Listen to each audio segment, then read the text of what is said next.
Fireflies तो आपने देखी होंगी और इनके बारे में सुना भी होगा, लेकिन फायरफ्लाइज एक्चुअली ग्लो कैसे करती हैं, चलिए जानते हैं। सबसे पहले कि जो प्रोसेस होता है ये इलेक्ट्रिसिटी का बिल्कुल ही अलग प्रोसेस होता है। जबकि जो इलेक्ट्रिसिटी टंगस्टन जैसे हाई रेजिस्टेंस मटेरियल से गुजरती है तो उसका most of the part heat and light में कन्वर्ट हो जाता है।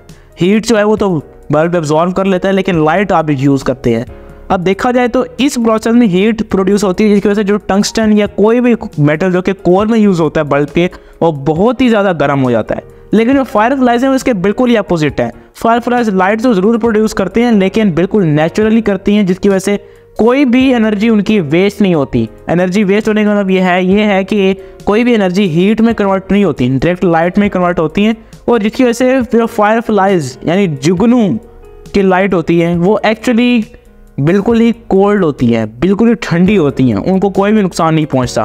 क्योंकि अगर वो भी बल्ब इतनी गर्म हो जाएं तो फायरफ्लाइज एक्चुअली जिंदा ही नहीं रह सकेंगी। इस नेचुरल प्रोसेस को कहा जाता है बायोल्यूमिनेसेंस, और ये बहुत से एनिमल्स में होता है, लेकिन जो बेस्ट नोन एग्जाम्पल है वो जुगनू यानी फायरफ्लाई है। तो होता क्या है कि जो फायरफ्लाइज यानी जुगनू होते हैं उनके अंदर जैसे ही ऑक्सीजन आती है तो वो कैल्शियम के साथ रिएक्ट करती है, केमिकल रिएक्शन होता है, जिससे एक नया सब्सटेंस एडिनोसाइन ट्राइफॉस्फेट यानी ATP प्रोड्यूस होता है।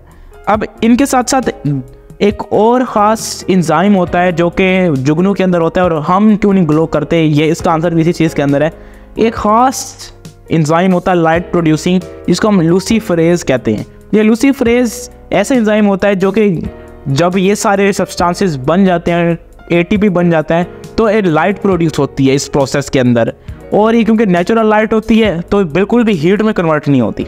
लेकिन मज़े की बात है कि एंजाइम पूरी बॉडी में होता है फायरफ्लाई के, लेकिन सिर्फ उसकी टेल यानी एक खास ऑर्गन ही ग्लो क्यों करता है। उसके पीछे रीज़न ये है क्योंकि जो बाकी बॉडी है वो डिज़ाइन इस तरह की जाती है क्योंकि जो ओपेक है, मतलब कि जो ओपेक मटेरियल्स हैं वो सारे के सारे उनकी बाकी बॉडी में होते हैं। जो टेल होती है वो कुछ हद तक ट्रांसलूसेंट होती है, जिसकी वजह से उनके अंदर से लाइट गुजर सक जाती है।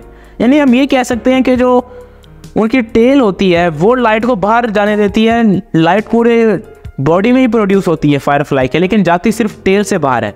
लेकिन अगर एक ऐसी फायरफ्लाई होती जो कि पूरी ही मतलब ट्रांसलूसेंट होती तो कितना मज़ा आता उसको देखने में। ये जो पूरा प्रोसेस होता है फायरफ्लाई की बॉडी के अंदर, ये ऑक्सीजन ही कंट्रोल करती है। सारे मटेरियल्स पहले से ही मौजूद होते हैं फायरफ्लाई के अंदर, जिनका नाम अगर मैं लूँ तो शायद आप कंफ्यूज हो जाएंगे, लेकिन आप ये मान लें कि बस बहुत सारे ऐसे एंजाइम्स और केमिकल्स होते हैं जिनके साथ अगर ऑक्सीजन एक दफ़ा मिल जाए तो वो लाइट प्रोड्यूस करते हैं। जो जुगनू है वो अपनी लाइट की इंटेंसिटी कंट्रोल करता रहता है, यानी कि जैसे ही उनकी ऑक्सीजन थोड़ी सी कम होती है तो लाइट डिम हो जाती है, जैसे ही ज़्यादा होती है लाइट ज़्यादा हो जाती है। अब कभी कभी ऐसा होता है कि जुगनू ग्लो ही नहीं करते, उनके अंदर बिल्कुल ही ऑक्सीजन की अवेलेबिलिटी ख़त्म हो जाती है। अब इंसेक्ट्स के अंदर कोई लंग्स नहीं होते जिनके अंदर वो ऑक्सीजन मतलब कि ख़ास टाइम तक रहे और फिर वो हार्ट में जाए और फिर वो सर्कुलेट करे, इस तरह नहीं होता। डायरेक्ट ही जो ऑक्सीजन है वो इनर सेल्स तक पहुंच जाता है। लेकिन इसमें एक बहुत ही कॉम्प्लेक्स स्ट्रक्चर होता है, हमारे अंदर तो नहीं होता, इंसेक्ट्स के अंदर होता है। और ये इंसेक्ट्स के अंदर जो मतलब एक स्मॉलर ट्यूब्स का एक कॉम्प्लेक्स सिस्टम होता है, इसको हम ट्रैक्यूल्स कहते हैं।